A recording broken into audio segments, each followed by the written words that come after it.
Et aujourd'hui, c'est un jour symbolique pour nous autres Africains et pour nous autres musulmans aussi. Parce que vous savez, la France avait demandé aux dignitaires religieux et aux notables à cette époque de participer à l'effort de guerre. Et tous les enfants de ces dignitaires religieux et notables avaient accepté. Et Cheikh Ahmadou Bamba avait pensé à son fils aîné, Cheikh Modou Moustapha Mbaké. Mais le lieutenant de Cheikh Ahmadou Bamba, qui n'est autre que Mam Cheikh Ibrahima Fall, a dit non. Il a remplacé Seigne Modou Moustapha à son fils aîné qui s'appelait Serigne Fallou Fall. Serigne Fallou Fall, qui était le fils aîné de Cheikh Ahmadou Bamba, a pris la place de Serigne Modou Moustapha Mbaké pour venir représenter le Sénégal à l'effort de guerre qui avait été exigé par la France. Malheureusement, Serigne Fallou Fall est mort pendant cette guerre. C'est la raison pour laquelle aujourd'hui, Serigne Khady Fall, qui vit à Paris, qui est un arrière-petit-fils de Mam Cheikh Ibrahima Fall, descendant de Ablaye Fall Ndar. Et pour vous dire aussi, El Hadji Malick Sy aussi avait envoyé son fils aîné, qui n'est autre que Sidi Mohamed Sy. Lui aussi a perdu la vie en Grèce, à Salonique. Donc ça veut dire que nous autres Africains, nous avons fait toutes les guerres avec la France. Nous pouvons réclamer le droit de sang.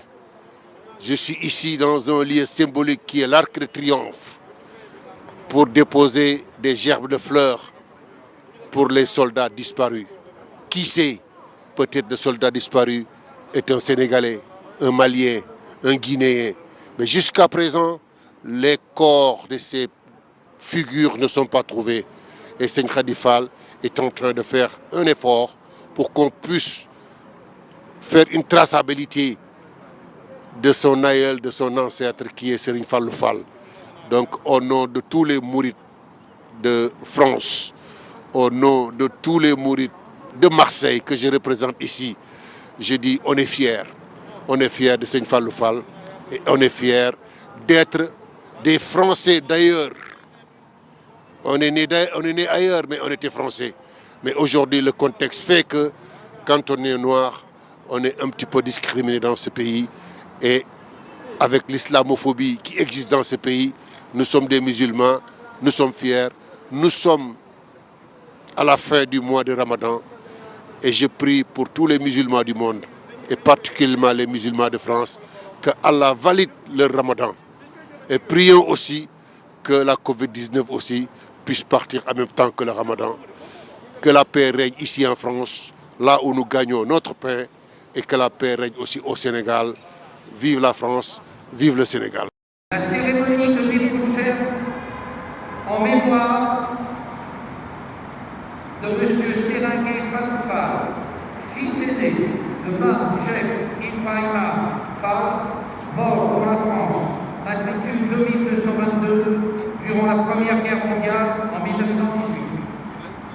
Et son frère, Séré Abdoulaye Fall Nar, mort pour la France durant la Seconde Guerre mondiale.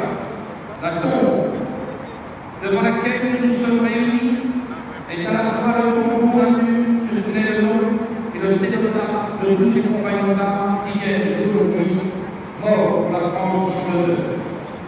Elle a été conçue pour nous souvenir du sacrifice immense que l'armée française a consenti durant la Première Guerre mondiale pour défendre la France, lesquels 1 400 000 soldats tués au combat constituèrent le prix à payer pour défendre chaque pan de terre de notre pays et parvenir ainsi à la victoire finale.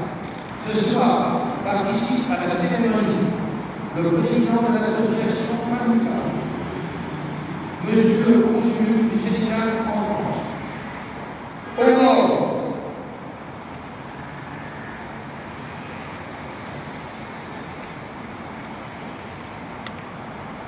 nous allons procéder au débauchère, déposé par le président de l'association Fallou Fall.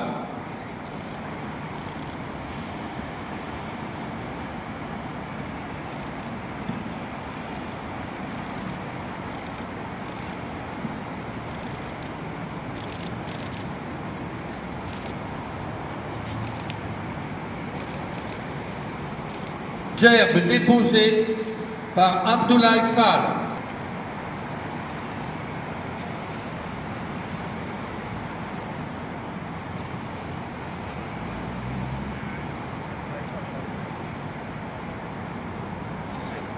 Sénégalais.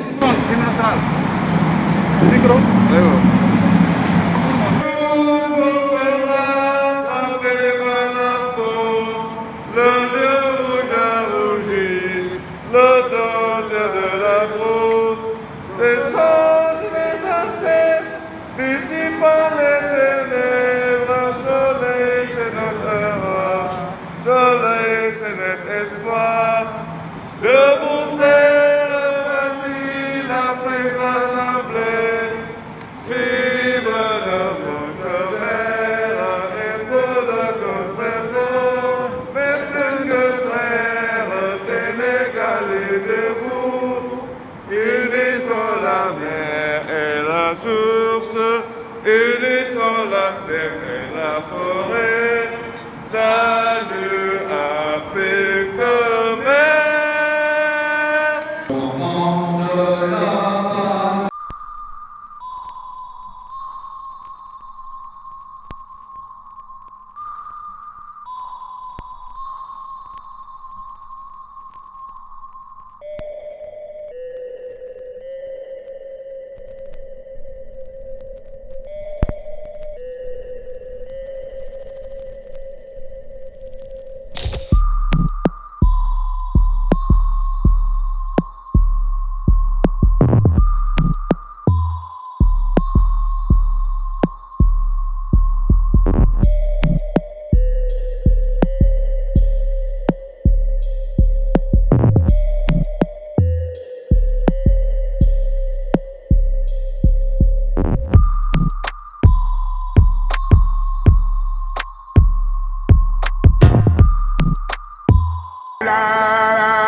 Le consul du Sénégal qui a signé le livre d'or.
La ilaha illallah yàlla yaay buur di borom. La ilaha illallah. La ilaha illallah. La ilaha illallah. La ilaha illallah. La ilaha illallah. La ilaha illallah.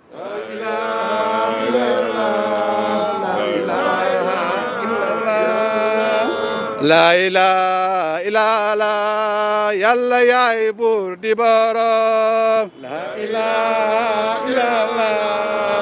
La ilaha illallah. La ilaha illallah yàlla yaay buur di borom. La ilaha illallah. La ilaha illallah. Jarama Serigne Fallou Fall jarama Serigne Fallou Fall la ilaha illallah la ilaha illallah jarama Serigne Fallou Fall jarama Serigne Fallou Fall la ilaha illallah la ilaha illallah la ilaha illallah yàlla yaay buur di borom la ilaha illallah la ilaha illallah Serigne Fallou Fall kenn nga taw maam Cheikh Ibrahima Fall. Mesdames, Messieurs, la cérémonie de découverte est maintenant terminée.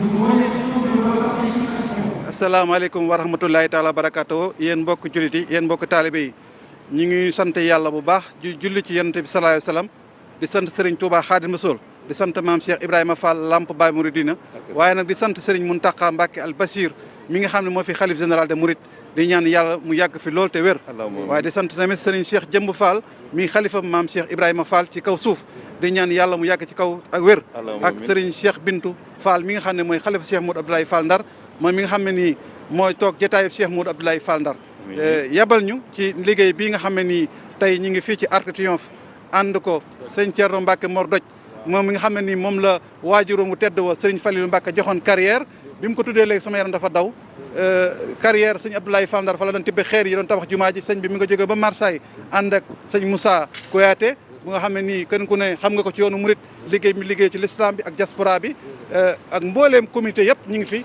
partout dans le monde ñëw ci liggéey bi pour wane hommage Serigne Falilou Fall tawu maam Cheikh Ibrahima Fall ñun ñëpp ñu ngi fi mbooleem taalibe yi ñu ngi bàyyi ko fépp ak contexte Covid bi naam taxu na ba autorisé nañ ko kon lii représentul tamit lu dul ñaari réew Sénégal ak France la Serigne Touba mi yóbbaloon Serigne Falilou Fall mi tawu maam Cheikh Ibrahima Fall ñëwoon fii ci guerre mondiale 1918 fa far des fi yàlla moo tudd loolu kon daal tey mooy 3e édition bi ñu fas yéene ko amal ci mbooleem autorité yëpp ngi teew mbooleem comité murid yëpp ngi teew buñ fa jógee nag dem Goutte d'Or am na exposition bu mag bu am ñu monsieur Laurent ñëw na Baye Alpha Touré moom Baye Ma Touré Baye Alpha Touré moo xam ne Baye moo njëkk a jébu Sëñ Fallou Fall Baye Abdoulaye Bopp coordonnateur association bi Mohamed ak mboolem comité Diawatoula TV Adama Sissoko ak le représentant ministre de l'intérieur ñëw na fi ak autorité français ñi ngi ñëw dénk tey ñu ñëw ñëkk a jëkk déposé président de la République Emmanuel Macron parce que Macron 11 la waroon ñëw waaye ñun ñoo ko njëkk a déposé fii buñ paree nag président Macron door a ñëw tey Sénégal a xewle Amadou Diallo wane woon na fidélité am si Serigne Fallou Fall chaque année day ñëw bàyyi itam yëpp ñëw wax nañ ko naam dafa jóge Sénégal ak contexte bi dafa ñëw teew monsieur le consul ñu ngi lay remercier di remercier président de la République di la ñaanal tamit liggéey bi la président sas mu jëm kanam nga yàgg fi lool ak président Macky Sall suñu xol gën na seddaat suñu yaakaar gën na dolliku ndax bu ñu wootee journée bu toll nii nga bàyyi si te ñëw teewal fi état Sénégal teewal fi président de la République suñu xel dafay dal suñu xel da yaakaar day gën a dolliku. maa ngi lay nuyu di la ziar di la sant di sant ñëpp di leen ziar ci weeru koor gi di leen gën a santaat parce que li ngeen def fi tey honneur la pour Sénégal honneur la d'abord pour Sénégal parce que da ngeen ñëw pour sargal Sénégal mais aussi pour jëpp xeet Afrique ak ku ñuul donc vraiment dama lay sant sëñ bi di sant taalibe yëpp di sant vraiment kilifa seen kilifa ci choix bi ngeen def depuis bu nekkoon sax benn yoon ñu ne xëy na dañ ko tenté rek par hasard la mais ça fait je pense la 4e fois 4e année ñu ngi koy def te amul benn rupture donc loolu vraiment dañ leen di sant ci loolu ci li ngeen di yëkkati drapeau Sénégal yëkkati suñu drapeau diine fii ci France ci nga xamante ni ci monument historique fii ci Paris référence ci monde bi donc vraiment loolu ci turu président de la République turu ambassadeur turu gouvernement Sénégal yëpp maa ngi fii pour vraiment rendre honneur ci li ngeen def mais rendre honneur ici ñu fi teew ak bépp Sénégal bi fi ñëw. allahumma salli ala sayyidina Muhammad. Monsieur le consul, qu'est-ce que ça fait de célébrer une journée pareille, surtout entre les relations France-Sénégal? Non, au fait, c'est une très bonne chose parce que vous savez, les relations France-Sénégal, ça dépasse tout le monde. C'est une relation très ancienne et c'est une relation aujourd'hui de famille qui va au-delà des institutions. Donc nous sommes très honorés d'être là sur un monument historique, une référence, donc ici en France et à Paris, pour vraiment honorer l'Afrique, honorer le Sénégal, mais tout simplement honorer la France-Sénégal. Qu'en est-il des recherches pour essayer de retracer le parcours de Serigne Abdoulaye Fall? Ces recherches sont toujours en cours. Vous savez que ce sont des recherches historiques, ça remonte, c'est très ancien, mais on n'a jamais lâché. Ça continue. On n'a pas encore, au moment où je vous parle, on n'a pas de résultats de cette recherche, mais je sais qu'il y a un suivi. Il y a vraiment un suivi avec Mme Ramayad, que je salue au passage, qui est au cœur de ce dispositif-là. Nous sommes ici ci Arc de Triomphe le 8 mai 2021 li tax ñu ne fi tey mooy sëñ Fallou Fall moo tax ñu ne fi sëñ Thierno Mbacké mii toog di doomu sëñ Mor Doj Mbacké sëñ Mor Doj Mbacké mi nga xam ne nag moom la sëñ Fallou joxoon carrière yi moo yoroon doj yi bañee tabax jumaaw Touba waaw sëñ Thierno Mbacké tey jii nag yaa ngi fii surtout maam Cheikh Ibrahima Fall nekk fii invité la muy sëñ Fall Khady looy wax ci bis bi. auzu billah inna waliyallah wa ma tawfiq illa billah tawakkal Allah. asalaamaaleykum wa rahmatullahi wa barakaatuhu. mbokk yi taalibe yi ñoo ngi leen di nuyu di leen siyaare di leen balu àq te di leen ko baal di am mbégte mu yaatu nag ci teew gi nga xam ne teew nañ ko ci bis bii nga xam ne bisu ngëneel la ndax bis boo xam ne lépp mi ngi bàyyi ko ci Cheikh Al Khadim jaar ci suñu maam ju tedd jooju di Cheikh Ibrahima Fall.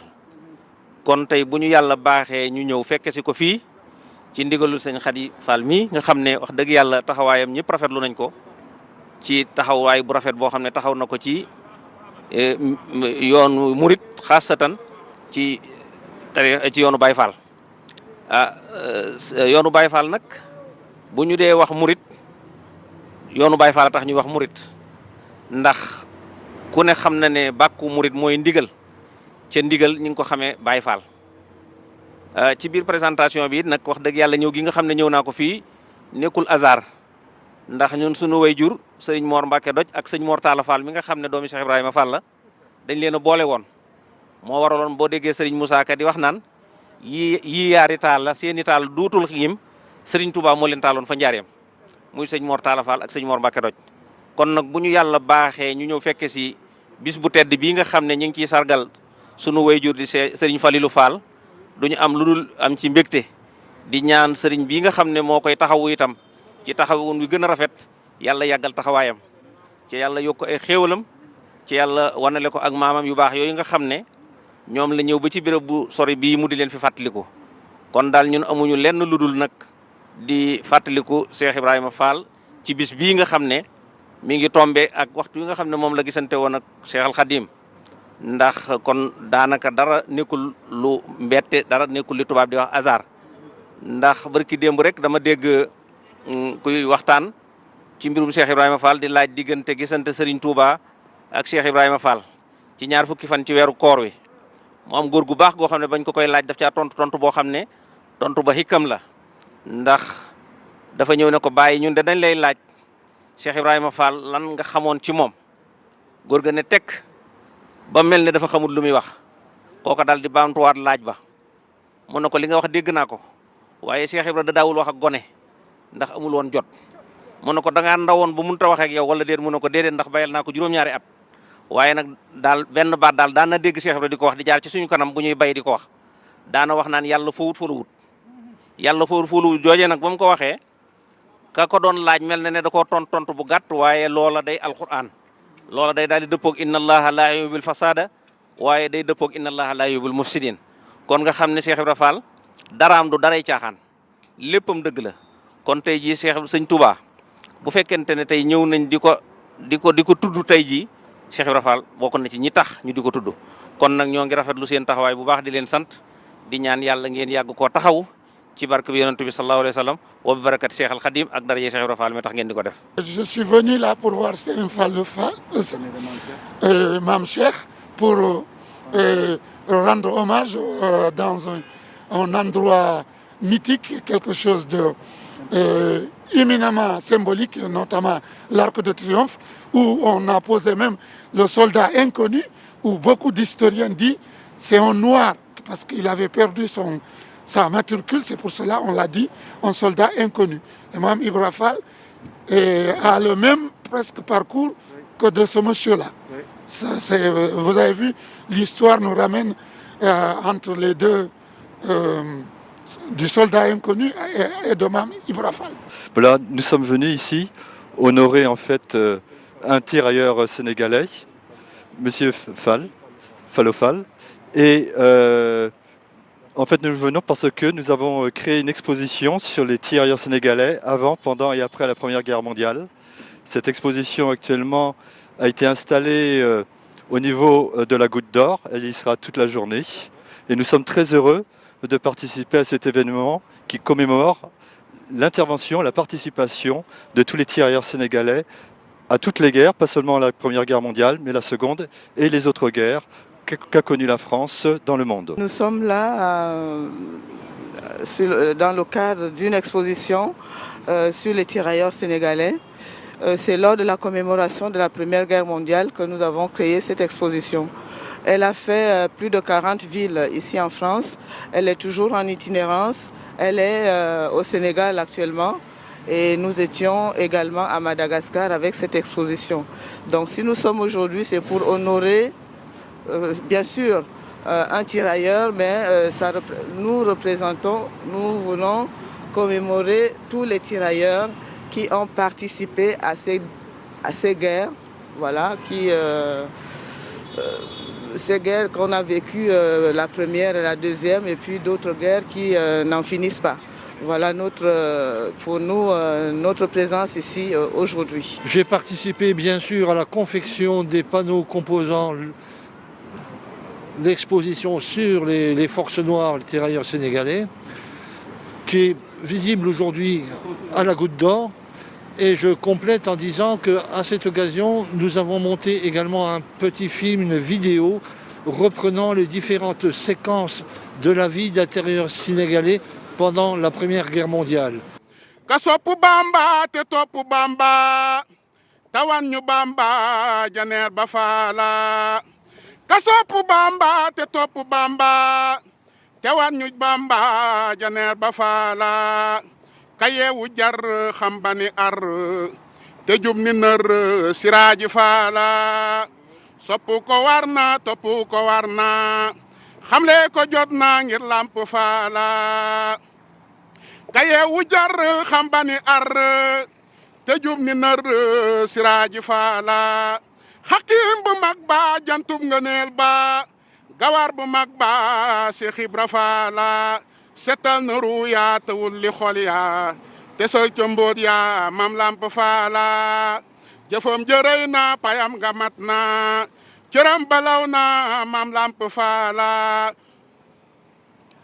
setal na ruya te wulli xol ya te sol ca mbóot ya mam lamp faala jëfam jërëy na payam nga mat na cëram balaw na mam lamp faala sàkk na ay mbër yu mat yu rëy mbir te baax la daaxar abu rijaala sàkk na ay mbër yu mat yu rëy mbir te baax la daaxar abu rijaala setal na ruya te wulli xol ya te sol ca mbóot ya mam lamp faala yal na boromam ba yokki leeram te dolli koy mbay borom jamaala te yàlla naddil yonen ba xéewal mag ñamu nekkal fa pay yàlla te yàlla nay may momar mi koy woy xewal kii may wëngën gi maala te yàlla naddil yonen ba xéewal mag ñamu nekkal fa pay yàlla la ilaha illallah la ilaha illallah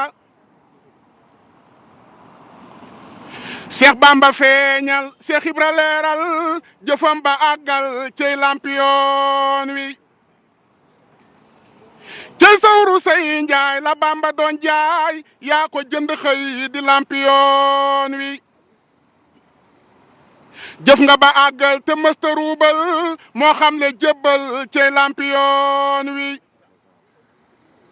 ku déngan bar mi Cheikh Ibra Fall mi dof nga bu jommi mooy lampiyoon wi fonk la moo war ndax yaa ñu wan bël Cheikh Ibra yaay mbër di lampiyoon wi ku nit lu bay nit yaa tax ba muy nit Cheikh Ibra yaay nit di lampiyoon wi woykat bi fii woy ba fàtte laa woy na xam ni du woy ndax yaa di yoon wi ani xayra xadimil Mustafa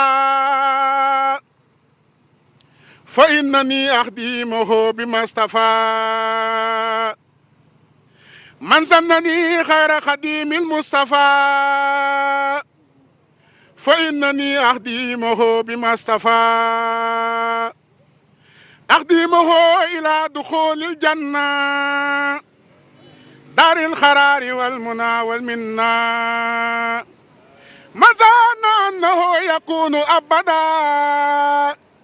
yurdi billazi ka xidmati bada ka xarrahu dalalu wal islalu yanxaadu li minhu bihi xalaalu madaxtahu xablu la daali mbar wali madxan wana an mislihi kullu wali madaxtahu madxan la daa maa yomba maal xuyoobi wa kafaasan ba madaxtahu inda unaasi kalwa madxan kafaani alhida wal balwa minni ilayhi xidmatun xad la samat rawdatuhu ila alxiyaami xusimat radiya anni sibtahu jilaani alayhi ridwanu allazi axlaani radiya anni sibtahu habul xasan alayhi ridwanun yuxallidul xasan radiya anni sibtahu tijaani alayhi ridwanul mubidil jaani radiya anni xulafaul arba xustu ridal muxarrabin almutba man lam yakun anni yarda fal karim radiya anni yaridal laysa yarim jasal ilahul mustafa xayra jasa kama taxabbala wa waxdan jasa salaatu man karamahul yalxaani alal nasi dunal mira alxaani subhaana rabbika rabbil izzati amma yasifun wa salaamun alal mursalin walhamdulillahi rabbil alamin barke borom Tuubaa. lii tubaab bi doon wax léegi wax na ko waaye maanaam reconnaissance bi dafa des ndax buy wax naan ñun ñoo tax li maanaam ñu libre waroon na reconnaissance bu weesu fii waaye nag sëñ Tuubaa dana ko weesale fii ndax li tax ñu dem ba nangu ni tey jii bis bii ñu def ñu jox ko sëñ Fallou Fall danañ am yeneen bis yeneen yu ko gën a rëy bu soobee yàlla.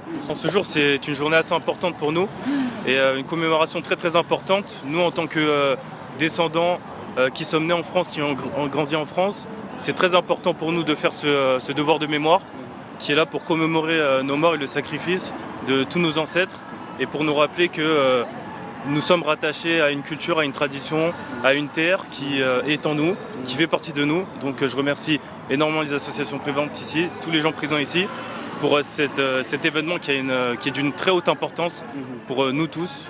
Et moi, en tant que descendant qui est né et grandi ici, ça me fait un rappel à moi. Je me sens de tout cœur dans cet événement, dans ces préparatifs, dans tout ce déroulement. Donc je remercie énormément les associations, je remercie énormément le Cher qui a organisé tout ça.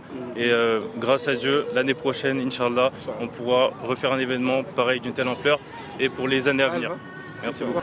bis bi kay tubaar fakal la xanaa sant rek bis bi yokkate bisum ndam wax dëgg yàlla bis kay moom tubaar fakal la sëñ Modou Fall mi nga xam ne mooy taaw maam Cheikh Ibra Fall mi nga xam ne moo ñëw xettali tubaab yi tey jii bu nit ku ñuul amee jàmm fii ci réewu nasaraan yi yàlla ak sëñ Modou Fallilou Fall fii ne maam Cheikh Ibrahima Fall waaw kon nag sant rek wax ji sax moom du gudd xanaa di ñaanal Baye Fall yi rek goney Baye Fall yi yàlla dooleel leen may leen fan wu gudd ak wér-gu-yaram ak wërsëgu Baay Jili Mbay wa ak wërsëgu Njuga Kebe wa mu sotti leen ko ba mu baawaan saawaan ndax xam naa buñ leen ko sottee ba mu baawaan saawaan maam Cheikh Ibra rek lañ ciy liggéeyal ak sëñ Touba sëñ Mountakha Mbacké borom Daaru Minam yàlla na fi yàgg lool te wér sëñ Cheikh Jëmb Fall maam Cheikh Ibrahima Fall boori jàll yàlla na fi yàgg lool te wér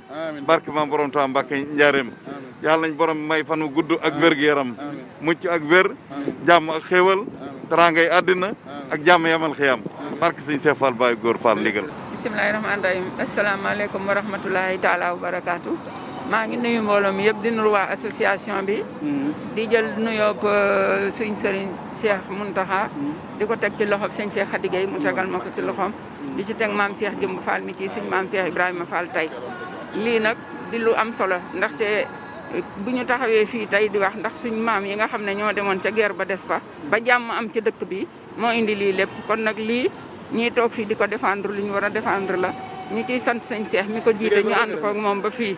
di sant nag bu baax di wax yàlla nañ ko yàgg a ànde maa ngi nuyu di siyaare mbooloo mi ñu fi taxaw ñëpp ndogu yi togg nañ ko ci baa ak siin daaw ak ren yàlla nañu yàgg ànd di ko togg te liñ ciy jaamu yàlla yëpp yàlla nañu ko borom bi nangul te defal ñu ko séddale ñu ko yàlla na yàlla def jàmm ci réew mi def jàmm fépp Sénégal ak fépp defal ñëpp jàmm ak salaam. auzu billaahi mina sheytaani rajiim bismillaahi rahmaani rahiim ñoo ngi sant yàlla jul Seydina Muhammad sallallahu alayhi wa sallam naan jërëjëf Serigne Touba jaaraama maam Cheikh Ibrahima Fall di sant yàlla bi ñu ko fekkee daaw fekkee waat ko ren ndax macha allah première édition ba léegi ñu ngi koy ànd ak sëñ Cheikh Fall Khady Gueye jàmbaari maam Cheikh Ibrahima Fall ji nga xam ne dañ koy ñaanal mu yàgg fi lool te mu ànd ak wér. ndax sagu murid yi ci France la sagu Baye Fall ci France la ndax yëngoom ak ay dalam yëpp liggéey Serigne Touba ak maam Cheikh Ibrahima Fall la muy ndogu yu maamam yi nga xam ne. ajjuma ju nekk ñoo koy ànd ak moom mu ci taxawaay bu kawe njort ak bis bii nga xam ne bisu maamam ju baax ja la di Serigne Fallou Fall di taawu maam Cheikh Ibrahima Fall bii des ci guerre bi kon Fall dañ lay ñaanal nga yàgg fi lool te mu ànd ak wér. boole ci nag di taxawu sénégalais yi ci biir réew mi ak étranger yi sax association Lamp li nga xamante ne nii daanaka état dama naan moom la waroon a liggéey consulat war koo liggéey ci sénégalais yi moom lay liggéey moom sëñ Cheikh Fall Khady Gueye. asalaamaaleykum wa rahmatullahi taala wa barakaatu man li ma gis bis bi mooy maa ngi nuyu ñëpp di sant ñëpp di leen gërëm di leen sant yéen tamit yéen ñi nga xam ne moo seen bàyyiwu leen ñu benn yoon nekk si fii duñu góoral di ñu taxawu gannaaw yàlla yonante bi dégg nga di liggéey ci bépp fànn dégg nga kon nag ñu ngi sant bu bare bare di leen ñaanal yàlla may leen wér ak gudd fan mujj gu rafet sutura àdduna àllaaxira may ko njaboot gi may ko mbooloo mu julli ci barke yaa Rasulullah di sant na sunu maam yi nga xam ne tamit ñoo fi génn daan seen doole ba xëy génn àddina ñu ngi leen di ñaanal yàlla xaare leen àjjana yàlla yokk seen leer ci barke yonante bu tedd bi sallallahu alayhi wa sallam kontaan di ñaan yàlla nañ ko yàgg di def di ko ànd ak yow kenn mënu la fay ci dëkk bi féetal nga fi ñu war a féeti ci dëkk bi kontaan nañ ci yow di ñaan rek suñu maam jooju nga xam ne moom la ñuy wër barabam ak fu mu nekk yal nañ ko yàlla wan ak jàmm di kontaan bu baax di ñaan yàlla suñu jotaay bi yal na continuer di sant ñëpp di gërëm ñëpp. waaye dama lay ñaanal Fall sa lii ngay def yal na nga yàgg def yal na la yàlla may wér a gudd fan ndax li yàgg nga koy def Fall. daama nemmeeku daama xool daa xam si lu ma nekk Fall yaa ngi nekk si ndog yi loo jot nga yëkkati woo ma Fall luñ ko defatee daaw yal nañ ko defa ni dëwoon li nga mën ren yal nañ ko mën dëwoon Fall. ñu ngi sant yàlla di naan jërëjëf sëñ Touba jaaraama maam Cheikh Ibra Fall ci journée de commémoration tirailleurs sénégalais taawu maam Cheikh Ibra Fall Fallou Fall donc tey moom vraiment kontaan nañ bu baax a baax di ñaan yàlla ci weeru koor bi ñu mën a commémorer événement bi saa yu bëre di naan tamit di renouveler suma appel autorité sénégalaise yi ñu jàppale sëñ Cheikh Fall ndax wax dëgg yàlla jàmbaar la liggéey bu muy def moom ñëpp xam nañ ne day honorer sénégalais yëpp te lien yu may wax ni entre tirailleurs sénégalais yi ñun war nañ leen sàggal parce que dafa di loo xamante ne day yëkkati nit ku ñuul ay nit la ñoo xamante dañuy daanu fii pour yëkkati cause nit ku ñuul kon ñun war nañ tey vraiment di teewu pour honorer leen honorer seen mémoire di def lépp nag pour que événement bi gën a kawe ndax franchement balaa ñuy laaj ñeneen ñu ñëw di défendre suñu cause ñun ñu défendre suñu cause ñun suñu bopp te loolu nag moo desee ci nit ku ñuul ñu fonk suñu bopp gëm suñu bopp def loo xamante ne day adduna bi yëpp day xam ne vraiment li tax tirailleurs yi daanu fii France amoon na solo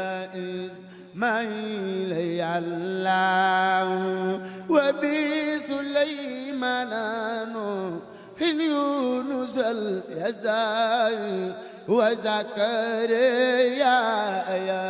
يهود الله هارون يوسف ياسين وآدم هدى وازل كبلي سالوت الله ويوسف الوبيس حق وغيرهم من أنبياء ورسل لله يا الله وبالملائكة عندهم مدافع جبريل أسوم بميكائيل يا الله وصاحب النويد رافي اللقاء أرض وغي الخلائق أزرقي لي الله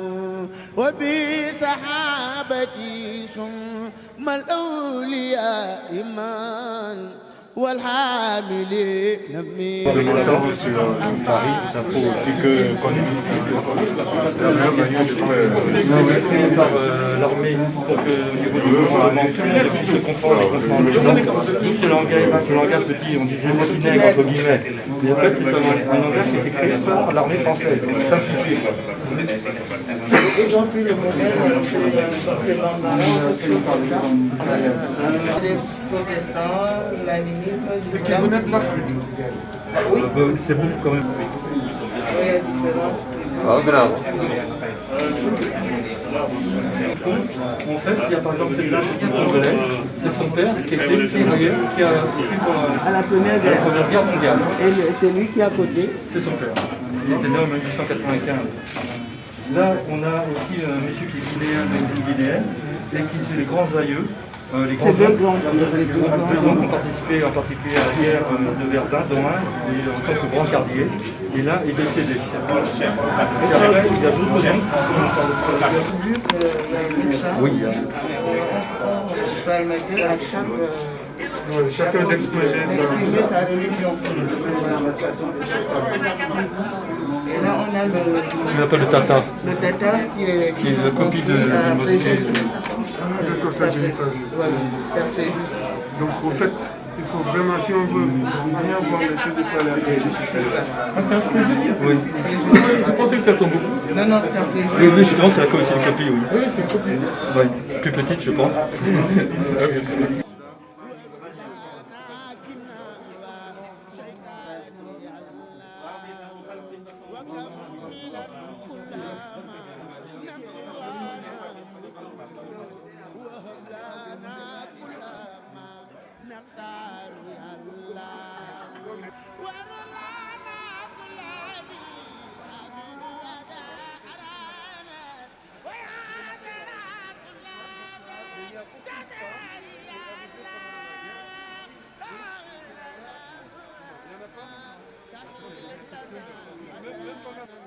وهب لنا رشدا وتوفيق الله ودمرا كل داء تبيد بنا حبل الوصول لنا يا الله يا الله وكن لنا عزيما من كل مهلكات ونجينا من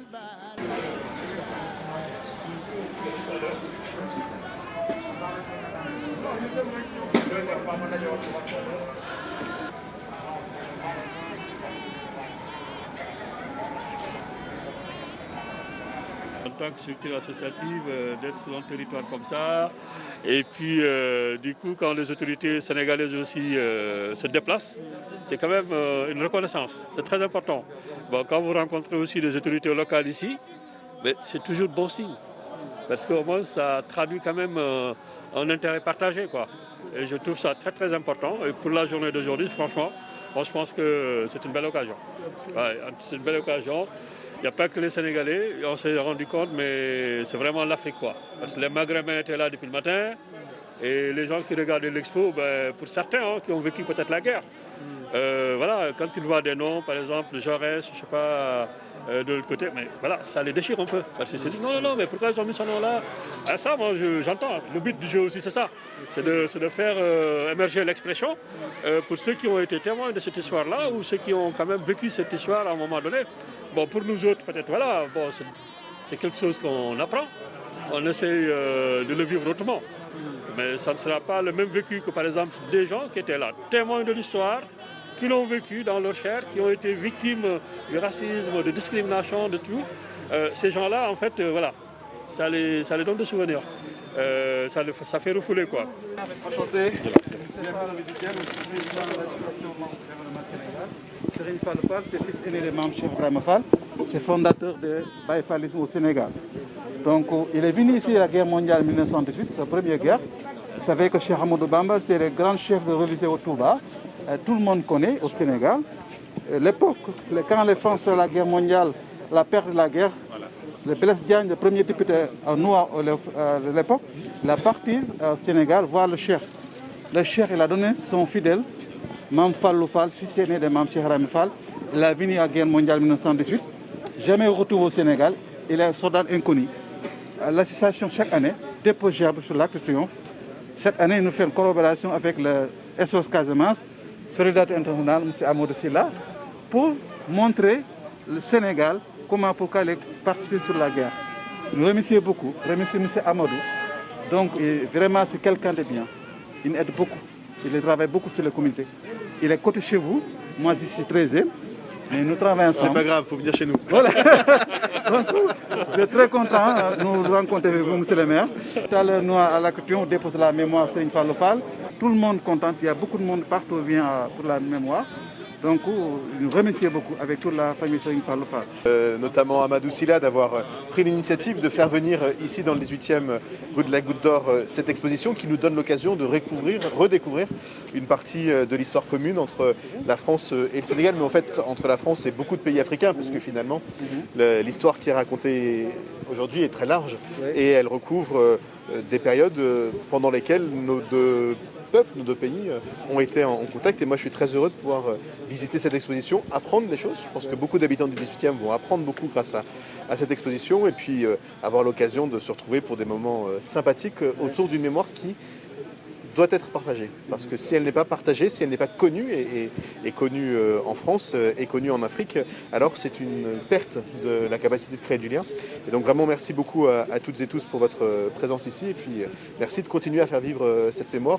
On discutait avant que vous arriviez de l'idée qu'on pouvait aussi aller plus loin. Vous parliez du soldat inconnu, de la guerre 14-18, et cette histoire elle a continué, notamment pendant la Seconde Guerre mondiale, et j'espère qu'on aura l'occasion dans les années qui viennent de travailler à la poursuite de l'écriture de cette mémoire. Donc merci beaucoup. Merci beaucoup, monsieur le maire.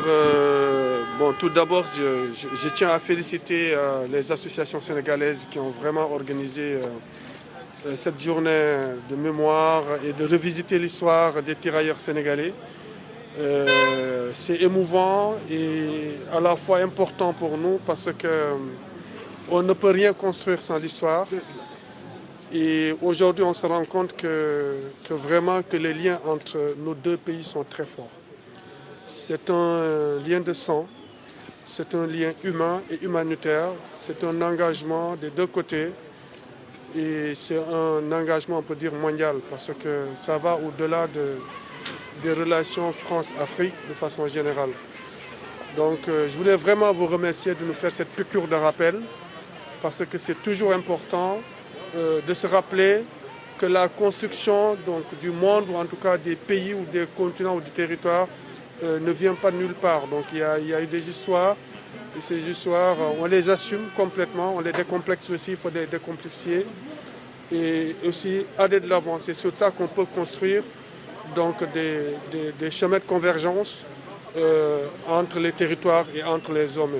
Vraiment, je voudrais vous vous tirez mon chapeau. On était tout à l'heure sous l'Arc de Triomphe avec l'association Lamp Fall. Et là, tout à l'heure, on est là au cœur d'un quartier sénégalais aussi. Et vraiment une vie associative très dense. Je voudrais vraiment vous remercier pour cet engagement qui est bénévole, c'est difficile, c'est un sacrifice. C'est un samedi, vous laissez tout. Je voudrais vraiment vous remercier pour ce que vous faites et réitérer notre engagement à vous accompagner ou en tout cas être présent avec vous. Et vous remercier vraiment au nom du gouvernement du Sénégal, au nom du président de la République Macky Sall, l'ensemble du gouvernement, de l'ambassadeur. Vous remercier pour ça, pour ce besoin de revivre donc la mémoire entre nos deux pays. Merci vraiment.